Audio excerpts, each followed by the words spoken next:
Hello बच्चों, केम छो माजामा केडो हाल है बच्चों, सब खैरियत। हाँ जी, हम लोग मैट्रिसेस पढ़ रहे थे, प्रॉपर्टीज पढ़ी थी प्रोडक्ट की, कुछ क्वेश्चंस की भी प्रैक्टिस करी थी उसमें। आज फिर से कुछ क्वेश्चंस हम करने वाले हैं प्रैक्टिस उस प्रोडक्ट्स के रूल्स पे। तो देखें बच्चों, चलिए स्टार्ट करते हैं। चलो जी चलो जी चलो जी, अपन स्टार्ट कर रहे हैं। जैसे कि क्वेश्चन देखिएगा, एक छोटा सा क्वेश्चन है, देखिएगा ये आपके एनसीईआरटी का पूछा, एनसीईआरटी का सवाल है, आपके बोर्ड में भी पूछा गया है। देखिए क्या है, if A and B two matrices such that AB equal to A and BA equal to B, then A square plus B square is क्या होगा, क्या होगा? करो जल्दी से, ट्राई करो ट्राई करो ट्राई करो ट्राई करो ट्राई करो। 2B ऑप्शन है अपने पास, 2A, C ऑप्शन है A प्लस B, और D ऑप्शन है नन ऑफ दीज। क्या है? None of these. सर सबसे आसान यही ऑप्शन है, नन ऑफ दीज बोल देते हैं, क्या फर्क पड़ता है? ना ना ना, सॉल्व करेंगे अपन इसको। देखते हैं क्या गिवन है बेटा। A and B two matrices, A और बी क्या है? दो मैट्रिसेस हैं। ओके, सच दैट, इस तरह से है कि A B equal to A, B A equal to B, then we have to find out A square plus B square. A square plus B square की वैल्यू क्या होगी? A square plus B square की value क्या होगी, है ना बेटा?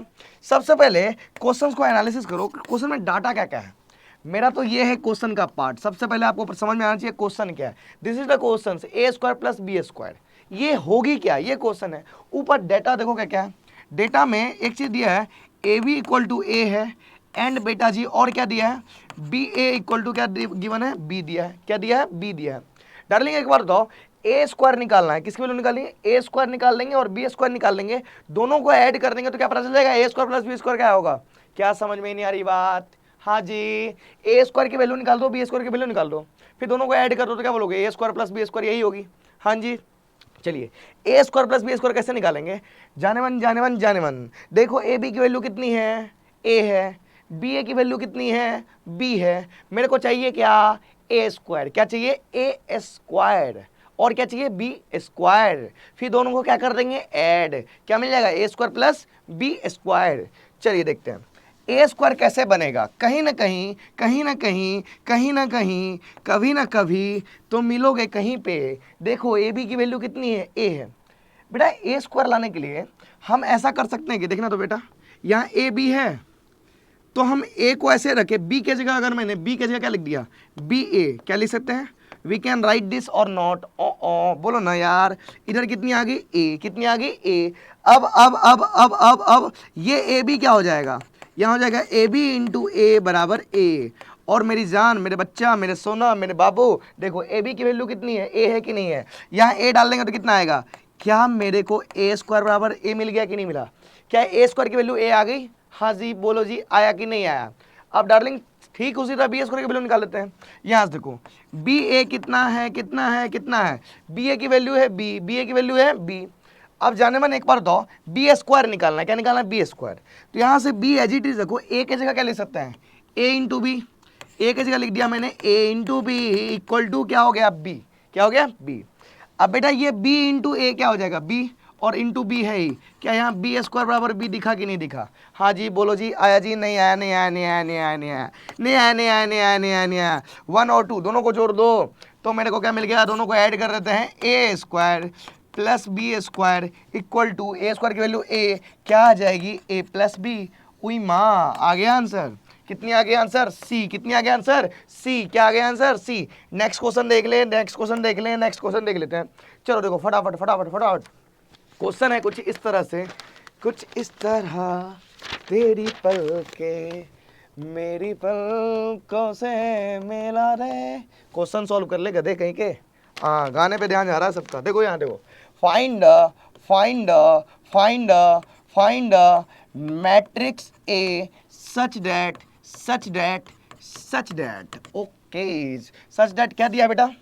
2 - 1 1 0 -3 and 4, this matrix into ए बराबर चिंटू, क्या है चिंटू, चिंटू की वैल्यू है -1 -8 -1 -8 -10 1 -2 -5 एंड 9 22 एंड 15। ये मैट्रिक्स हो गए, दो मैट्रिक्स मिल गए। चलो भाई, तो मैंने बोला है फाइंड द मैट्रिक्स ए, ठीक है ठीक है ठीक है ठीक है ठीक है।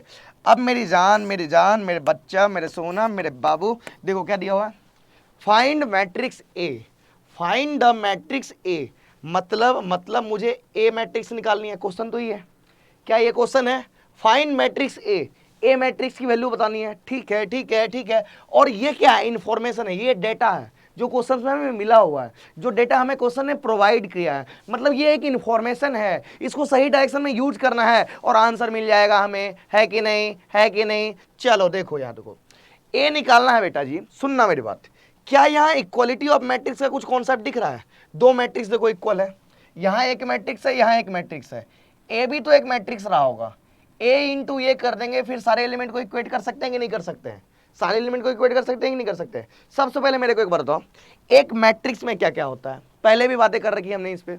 एक मैट्रिक्स में ऑर्डर होते हैं और एलिमेंट होते हैं। ऑर्डर अगर 3x2 है, ए का ऑर्डर अगर 3x2 है तो ए में कितने एलिमेंट होंगे, 3 इंटू 2 कितने एलिमेंट हो जाएंगे, 6 एलिमेंट। तो पहले तो ये डिसाइड करेंगे ना ए में कितने एलिमेंट आने वाले हैं। मैंने जैसे ही बोला ए मैट्रिक्स बताओ, तो ए मैट्रिक्स को बताने के लिए क्या पता होना चाहिए, ए का ऑर्डर क्या है, ए का ऑर्डर पता चल गया तो उसके बाद क्या पता करेंगे, ए के अंदर कौन कौन से एलिमेंट आने वाले हैं, है कि नहीं। तो सबसे पहले यहाँ पे इस क्वेश्चन में देखिएगा, क्या अगर मैंने इस मैट्रिक्स को, एक काम करते हैं बी मान लेते हैं, ये ए है और इसको मैंने सी मान लिया, क्या मान लिया बेटा, सी। जानमन देखो यहाँ पे बी का ऑर्डर कितना है, अगर आप बी का ऑर्डर देखो तो कितना है 3x2, कितना है 3x2। ए का ऑर्डर मेरे को पता नहीं है, ए मैट्रिक्स बताना है तो ए मैट्रिक्स का ऑर्डर भी चाहिए और ए मैट्रिक्स का एलिमेंट भी चाहिए। सबसे पहले ए मैट्रिक्स का ऑर्डर निकालते हैं, कैसे निकालते हैं, प्रोडक्ट की प्रॉपर्टी की हेल्प से। कैसे प्रोडक्ट की प्रॉपर्टी, देखना मेरी बात, यहाँ देखो ये प्री फैक्टर है पहले वाला मैट्रिक्स, ये ए क्या है पोस्ट फैक्टर बाद में आने वाला। ए का ऑर्डर कितना है, 3 रो है और 2 कॉलम है, तो ए की ऑर्डर बी, सॉरी ये बी है ना, बी में कितने रो हैं, 3 रो है और 2 कॉलम है, तो बी की ऑर्डर क्या होगी 3x2, क्या होगी 3x2। ए की ऑर्डर क्या है, पता नहीं है पता नहीं है पता नहीं है, कोई माँ यही तो निकालना है हमें, है कि नहीं, ओके। लेकिन दोनों के प्रोडक्ट की ऑर्डर कितनी है, दोनों का प्रोडक्ट मान लो सी है, तो सी का ऑर्डर है क्या, सी का ऑर्डर क्या है, सी का ऑर्डर है क्या, सी का ऑर्डर है क्या, अगर ध्यान से देखो इसकी ऑर्डर है 3x3, तो क्या सी का ऑर्डर आया 3x3। क्या क्या क्या क्या क्या तुम्हें समझ में आती है बातें, हाँ जी। तो क्या एक ऑर्डर बता सकते हैं, क्यों बता सकते हैं बताओ तुम, इसका मतलब b इंटू ए एग्जिस्ट कर गया, b इंटू ए एग्जिस्ट कर गया तो b का कॉलम ए के रो के बराबर होगा, तो b का कॉलम 2 है तो a में कितने रो होंगे, 2 रो। और सोचो b इंटू ए का ऑर्डर कितना बताओ, याद है तुम्हें, ये दोनों कैंसिल आउट हो जाती थी, मान लो ये हटा के ऑर्डर क्या है 3x3, तो इसका ऑर्डर कितना होना चाहिए 3। क्या ये बात समझ में आई नहीं आई, ए की ऑर्डर है 3x2 और b इंटू ए, सॉरी b की ऑर्डर है 3x2, b की ऑर्डर क्या है 3x2। एक मिनट वेट कीजिएगा थोड़ा सा, मैं इसको साफ कर देता हूँ, रुकना। b की ऑर्डर क्या है 3x2, a का ऑर्डर हमें पता नहीं है, लेकिन b इंटू ए जो है c, इसकी ऑर्डर क्या है 3x3। क्या आपको याद है b इंटू ए एग्जिस्ट करने के लिए क्या जोड़ी है, जो b का कॉलम है वो a का रो हो जाना चाहिए, सी आर, ए का रो पता चल गया, अब ए का कॉलम भी तो चाहिए, ए का कॉलम क्या होगा सोचो, ये दोनों हट के जो इसके प्रोडक्ट होती थी उसकी ऑर्डर क्या होती थी, इसकी रो इसकी कॉलम, ऑर्डर है 3x3, तो इसमें कॉलम कितना होगा 3। मतलब क्या आपने ए की ऑर्डर निकाल दी, कितनी आ गई ए की ऑर्डर 2x3। मेरे को ए मैट्रिक्स चाहिए था, ए मैट्रिक्स बताने के लिए, किसी भी मैट्रिक्स को बताने के लिए क्या चाहिए, उसकी ऑर्डर और उसकी एलिमेंट। क्या उसकी ऑर्डर निकल चुकी है, अब उसका एलिमेंट पता नहीं है, लेकिन हमें पता है उसके अंदर कितने एलिमेंट होंगे, 6 एलिमेंट होंगे। तो जाने मन ए के एलिमेंट को मैंने लिख सकता हूँ क्या, कोई अननोन मान लेते हैं, 2 रो हैं 3 कॉलम है, A B C D E F, ये लिख दिया मैंने ए का मैट्रिक्स, कौन सा ऑर्डर का 2x3, कौन सा ऑर्डर 2x3। अब बन गया सवाल, देखो कैसे बन गया। अब देखिएगा मेरी बात, दो मैट्रिक्स का प्रोडक्ट यहाँ क्या लिख देंगे, इस इक्वेशन में डालते ही ये क्या दिख रहा है 2 -1 1 0 और ये कितना है -3,4 -3,4 इंटू देखो बेटा देखो यहाँ कितना है A B C D E F और दिस इक्वल टू क्या है -1 -8 और -10, यहाँ कितना है 1 -2 -5 और यहाँ क्या है 9, 22 और ये है 15, 9, 22 एंड 15। एक मिनट एक मिनट एक मिनट, देखो ना देखो ना देखो ना, सुनो ना सुनो ना सुनो ना। हाँ देखो, अब यहाँ पे देखो मेरी जान, दो मैट्रिक्स का प्रोडक्ट बराबर तीसरा मैट्रिक्स, क्या इक्वलिटी का कॉन्सेप्ट निकाल सकते हैं? इन दोनों को प्रोडक्ट कर दो ना, इन दोनों को प्रोडक्ट करो तो कितना आएगा बताइए? ये रो इस कॉलम पे जाके सो जाएगा, यहाँ कितना आएगा बताइए? 2a minus D. ये रो इस कॉलम पे गया तो कितना आया? 2b माइनस ई। ये रो इस कॉलम पे गया तो कितना आया? 2c minus F. और डार्लिंग ये जब इस पे गया तो कितना आएगा? a। ये सेकेंड रो सेकेंड कॉलम पे गया कितना? b। Second row third column पे गया कितना आ गया? c। क्या ये बात समझ में आ गई? हाँ जी हाँ जी हाँ जी। थर्ड वाला, ये वाला जब इस पे जाएगा तो कितना आएगा? -3a plus 4d। ओके, ये इस पे गया तो कितना आया? -3b प्लस कितना? 4e। फिर ये जब इस पे गया तो कितना आया? -3c plus 4f। This equal to -1 -8 -10 1 -2 -5 9 22 and 15। क्या ये बात समझ में आ गई? 9 22 एंड 15। बेटा ये दोनों मैट्रिक्स इक्वल दिख रहे हैं, इक्वल दिख रहे हैं, इसका मतलब कॉरस्पॉन्डिंग एलिमेंट क्या होंगे? Equal. Corresponding equal element equal, तो क्या a बराबर 1 आ गया, b बराबर -2 आ गई, c बराबर कितना आ गया? ABC। c बराबर कितना आ गया बताइए? -5। बताओ ए मैट्रिक्स बताने के लिए क्या चाहिए थी? ऑर्डर और एलिमेंट। ऑर्डर हमने यहाँ से निकाल दिया, अब एलिमेंट निकालना तो एलिमेंट को कुछ लेट कर लिया मैंने, ABCDEF। इस प्रोडक्ट में डाल के मैंने प्रोडक्ट करके कॉरस्पॉन्डिंग एलिमेंट को इक्वेट कर दिया। कॉरस्पॉन्डिंग एलिमेंट को इक्वेट किया तो क्या ABC निकल गया। अब DEF निकाल सकते हैं कि नहीं निकाल सकते? इसमें पुट कर दीजिए ना, यहाँ से बताओ 2a माइनस डी। यहाँ से फर्स्ट रो को इक्वेट करो, इस रो को इस रो से इक्वेट कर दिया तो 2a माइनस डी बराबर कितनी आगे बताइए? -1। और यहाँ से कितना आ गया? 2b माइनस ई, 2b माइनस ई, 2b माइनस ई, 2b माइनस ई, 2b माइनस ई, ई 2b माइनस ई, इसकी वैल्यू कितनी आ जाएगी? -8। और यहाँ से 2c माइनस एफ कितना आ जाएगा? -10। इन तीनों में ABC पुट कर दो तो क्या निकल जाएगा? E निकल जाएगी, F निकल जाएगी और क्या निकल जाएगा? D निकल जाएगा। क्या तीनों की वैल्यू मिल जाएगी? तीनों की वैल्यू मिल गई तो ABCDEF यहाँ पुट कर देंगे तो क्या मैट्रिक्स मिल जाएगा? हाँ जी बोलो ना, आ गई बात समझ? चले नेक्स्ट क्वेश्चन की ओर। ठीक है ठीक है ठीक है, ओके ओके। नेक्स्ट क्वेश्चन देखते हैं, देखिए क्या है नेक्स्ट क्वेश्चन। तुमने हमसे, हमने तुम्हारा। चलिए देखिए क्वेश्चन है, देखिए क्या है क्वेश्चन। मैंने लिखा if a equal to 1x01 find a to the power 51। ओ माँ क्या है? सुनो, a टू द पावर 51 जाने माने एक बार बताओ, क्या a मैट्रिक्स दिया है? a मैट्रिक्स क्या है डार्लिंग बताओ? 1x01। a मैट्रिक्स का ऑर्डर क्या है? 2 क्रॉस 2। निकालना क्या है? a to the power 51। Basically सोचो a स्क्वायर कैसे निकालते हैं, याद करो। a स्क्वायर कैसे निकालते हैं? a इंटू ए, प्रोडक्ट कर देंगे। a क्यूब निकालना हो तो कैसे निकालते हैं बताओ तो? a इंटू ए। पहले a को प्रोडक्ट करेंगे, जो आएगा फिर उसमें a से प्रोडक्ट करेंगे। कितने बार प्रोडक्ट करना पड़ा इसमें a क्यूब निकालने के लिए? 2 बार। a टू द पावर 4 निकालेंगे तो कितने बार प्रोडक्ट करना पड़ेगा? a इंटू ए। क्या करेंगे? a इंटू ए करेंगे, फिर a से मल्टीप्लाई करेंगे, फिर a से मल्टीप्लाई करेंगे, 3 बार प्रोडक्ट करना पड़ा। सोचो a टू द पावर 51 के लिए बहुत टाइम प्रोडक्ट करना पड़ेगा हमें। क्या प्रोडक्ट करना टाइम पास करने जैसा हो जाएगा ना यार? काफी टाइम लगने वाला है इसमें। a स्क्वायर निकालेंगे तो इसके रो को इसके कॉलम पे पास कराएंगे, क्या टाइम ज़्यादा लगेगा कि नहीं लगेगा? लेकिन ऐसे सवाल में होते क्या है, जब a to the power high power निकालना है, a टू द पावर 51 निकालना है, a टू द पावर 20 निकालना है, a टू द पावर 25 निकालना है, तो ऐसे क्वेश्चंस के एक पैटर्न होते हैं। जैसे मैंने देखो a दिया है, क्या है? 1x01। जाने मन अगर मैं a स्क्वायर निकालूं तो यहाँ a इंटू ए कर देंगे 1x01। यहाँ से देखो, देखो ना, ये इस पे गया तो कितना आएगा? 1। ये सेकेंड रो सेकेंड कॉलम पे गया कितना आएगा बताइए तो? यहाँ 1 है, एक मिनट, ये 1 है, 1। ये रो इस कॉलम पे कितना है? x कितना? 2x दिख रहा है मेरे को। इस रो को उठाओ, इस कॉलम पे डाल दो, 1 इंटू एक्स फिर x इंटू 1 तो 2x आ जाएगी। ये सेकेंड रो सेकेंड कॉलम पे गया, यहाँ 0 आ जाएगा। सेकेंड रो थर्ड कॉलम पे गया, यहाँ फिर से 1 आ जाएगा। क्या ये समझ में आया? नहीं आया? ये a स्क्वायर आ गया। बेटा अगर आपने एक और निकाल के देख लो, a क्यूब कैसे निकालेंगे बताइए तो? a स्क्वायर इंटू ए। चलिए a स्क्वायर की वैल्यू यहाँ रख दीजिए, 1 2x 01। क्या ये a स्क्वायर की वैल्यू है कि नहीं है? ए स्क्वायर रख दिया, इंटू इंटू इंटू, जैसे ए रखेंगे ए क्या होगा 1x 0 एंड 1, क्या ये समझ में आ गई? ये ए क्यूब आ गई, क्या आ गई? ए क्यूब। चलिए इसको प्रोडक्ट करके दिखाइए, प्रोडक्ट करके दिखाइए, प्रोडक्ट करके दिखाइए। चलिए पास करते हैं। इस रो को उठाया, इस पे रख दिया 1 इंटू 1 1, इस रो को उठाया, इस पे रख दिया x प्लस 2x, क्या दिख रहा है 3x, फिर इसको इस पे पास करके देखिए 0, यहाँ पे 1, करके देखो अच्छा लगेगा, करके देखो अच्छा लगेगा। क्या आया? ए क्यूब। क्या आ गई? ए क्यूब। बेटा डेफिनेटली ऐसे क्वेश्चन जो है ना एक पैटर्न को फॉलो करते हैं, क्योंकि a to the power 20 power देने के लिए एग्जामिनर तभी पूछेगा आपसे जब वो एक पैटर्न को फॉलो करे, क्योंकि a टू दी पावर 20 में 20 बार प्रोडक्ट करना पड़ सकता है आपको, तो काफी टाइम टेकिंग है वो। तो ये देखो पैटर्न कैसे फॉलो कर रहा है, देखिएगा a है तो यहाँ क्या है 1 इंटू एक्स, ए स्क्वायर आते ही देखना, ए स्क्वायर आते ही यहाँ क्या आ गया 2 इंटू एक्स, ए क्यूब आते ही क्या आ गया बताइए तो 3 into x.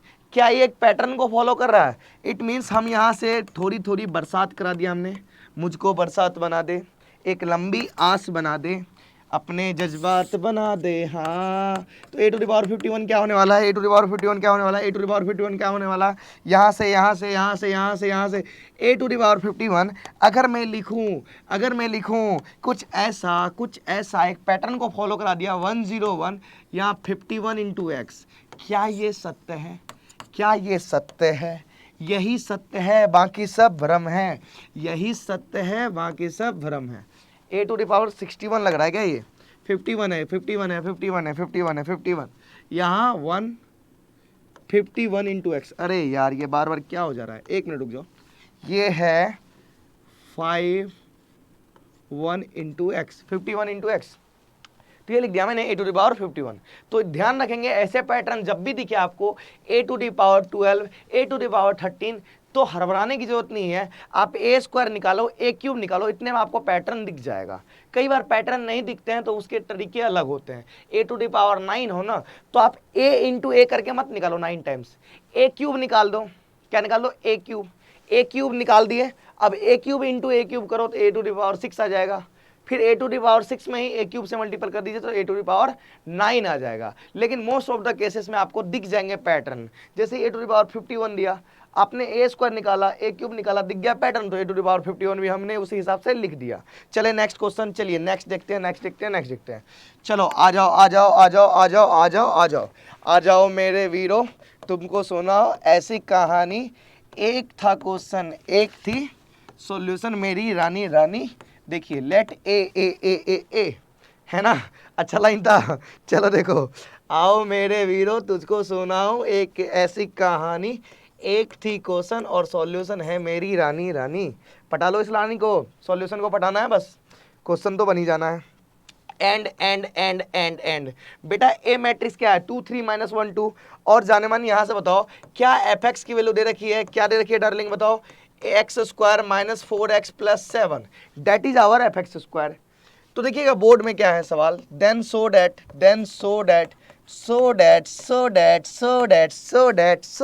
Question to his place, so that what F of A equal to 0, F of A equal to 0 and also find A cube और ए क्यूब भी निकालिए। क्या है इसमें, क्या है? मजाक है ये, भद्दा सा क्वेश्चन है। देखो क्या भद्दा सा क्वेश्चन है, देखना। क्या ए मैट्रिक्स दिया है? हाँ दिया है सर। क्या एफ एक्स दिया है? हाँ दिया है सर। क्या शो करना है, क्या प्रूव करना है? एफ ए 0 है, ये प्रूव करके दिखाना है। एफ ए 0 है, ये प्रूव करके दिखाइए। उसके बाद है ऑल्सो फाइंड ए क्यूब। ये सवाल बन गया कि नहीं बताइए? ए क्यूब कैसे निकालेंगे? ए दिया है तो ए इंटू ए कर देंगे, ए स्क्वायर आ जाएगा। ए स्क्वायर में फिर से ए से मल्टीपल कर देंगे, ए क्यूब आ जाएगा। सेकेंड पार्ट तो हो गया। फर्स्ट पार्ट में क्या प्रूव करना है? एफ ए 0 है। एफ ए 0 है जाने मन, तो किस एफ ए है क्या बताइए तो? एफ एक्स कितना है? X square minus 4x plus 7। देखिए एफ एक्स अगर दिया रहे, F1 निकालने का तरीका क्या होता है? जहां जहां x है वहां क्या पुट कर दो? 1 पुट कर दो तो F1 निकल जाएगा। F2 निकालना हो, क्या निकालना हो? F2, तो जहां जहां x है वहां क्या पुट कर देंगे? 2 पुट कर देंगे तो f ऑफ 2 निकल जाएगा। क्या समझ में नहीं आ रही बात? समझ? हाँ जी हाँ जी हाँ जी, आ गई सर आ गई सर आ गई सर। कौन आ गई बच्चों? सॉल्यूशन आ गई, और कोई नहीं आई गधों कहीं के। यहाँ देखो एफ एक्स कितना है? X square minus 4x plus 7, x square minus 4x plus 7। जाने मन एक बार बताओ, एफ ए पहले तो निकालो, एफ ए होगा क्या ये बताओ? एफ ए होगी कितनी? ए स्क्वायर माइनस 4a प्लस 7। क्या ये समझ में आया कि नहीं? एफ ए का मतलब क्या, एक्स के जगह पे ए डाल देते हैं। अब जाने मन, क्या इसी की वैल्यू 0 आ जाए तो क्या बोलेंगे, एफ ए 0 आ गया। हाँ जी, आया जी, ओके जी, आ गया जी। चलिए, तो इसकी वैल्यू 0 निकालने के लिए, इसकी वैल्यू 0 पुरानी है ना, चलो जी चलो जी चलो जी, एफ ए की वैल्यू निकालनी है। एफ ए की वैल्यू 0 आ गई तो क्या बोलेंगे, प्रूफ। एफ ए का मतलब क्या निकालना है, ए स्क्वायर माइनस 4a प्लस 7। क्या है, प्लस 7। इसकी वैल्यू क्या करके दिखानी है हमें, 0। तो पहले इसके लिए पहले ए स्क्वायर निकाल दो।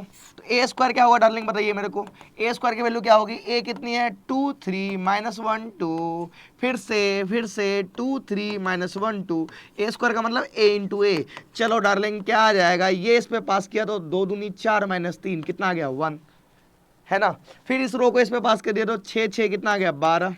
फिर इस रो को इस पे पास करेंगे तो कितना आएगा, -2 क्या दिख रहा है, -4। क्या दिख रहा है, -4। क्या ये समझ में आता है, ये रो उठा इस कॉलम पे गया, 4 माइनस 3 1, ये इस पे गया 6 6 12 होगी। ये रो को इस कॉलम पे पास कर दिया तो -2 कितना आ गया, -4।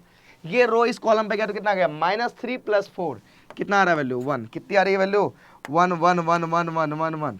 चलिए देखिए अब क्या है हमारा, ए स्क्वायर निकल गया, और क्या निकालना है, 4a। क्या निकालना है, 4a। बेटा बताओ 4a क्या होगा, 4a का मतलब क्या है, ए में 4 से मल्टीपल करने का मतलब क्या होता है, ए मैट्रिक्स में 4 से मल्टीपल करना तो मैट्रिक्स के हर एलिमेंट में 4 से मल्टीपल कर देंगे, है कि नहीं। ए मैट्रिक्स में सारे एलिमेंट में क्या चीज से मल्टीपल कर दीजिए, 4 से मल्टीपल कर दीजिए। 1 मिनट वेट कर लीजिए, हर मैट्रिक्स में किससे मल्टीपल कर देंगे अपन, 4 से मल्टीपल कर देंगे, 4 से 4 से 4 से 4 से। कहाँ गया भाई साहब, ये आ गई आ गई आ गई, हाँ जी। हर एलिमेंट में किससे मल्टीपल करेंगे, 4a। तो a में 4 से मल्टीपल करो तो a मैट्रिक्स क्या है, ये इसमें 4 से मल्टीपल करेंगे, यहाँ कितना आएगा 8, यहाँ कितने आ जाएंगे 12, यहाँ कितनी -4 और यहाँ कितनी 8। क्या 4a की वैल्यू निकल गई। जैसे ही 4a आ गया और क्या चाहिए 7। अब जाने माने एक बार बताओ, एफ ए का मतलब क्या था, ए square -4a + 7।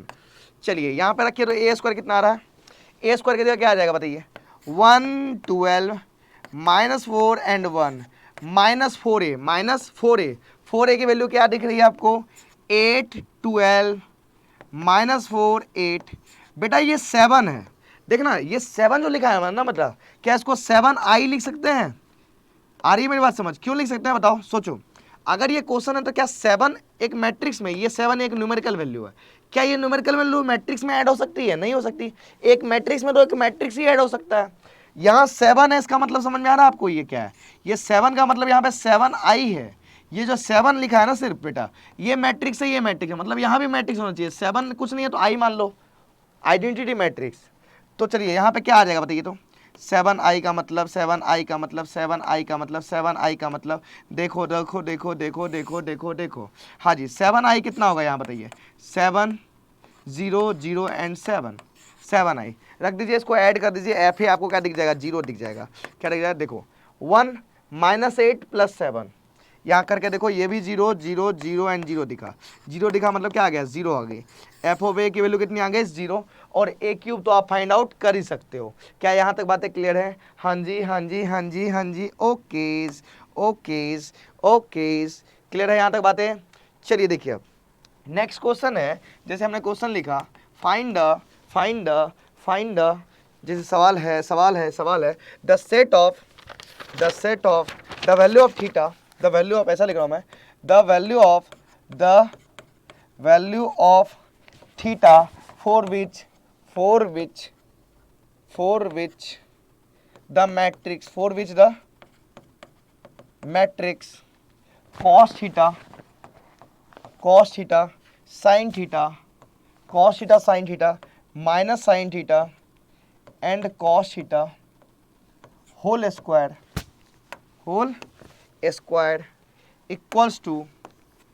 Equals to identity matrix.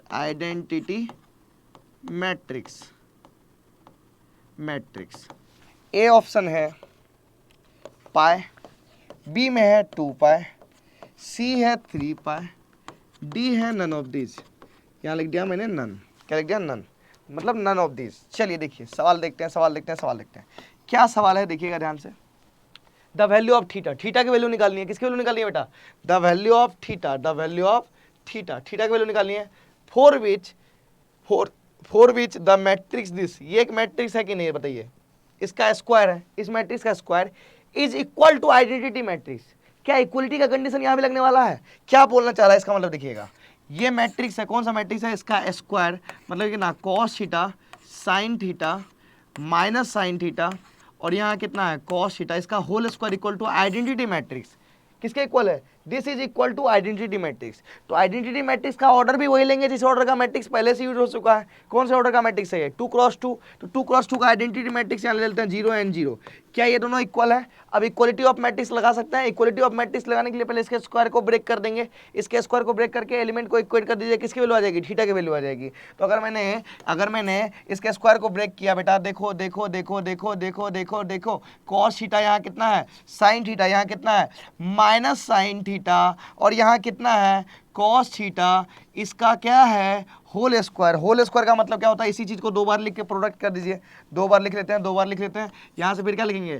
Cos theta और यहाँ कितना है sign theta minus sin theta and कितना है कॉस थीटा, दोनों का प्रोडक्ट, दोनों का प्रोडक्ट, दोनों का प्रोडक्ट, दोनों का प्रोडक्ट, दोनों का प्रोडक्ट।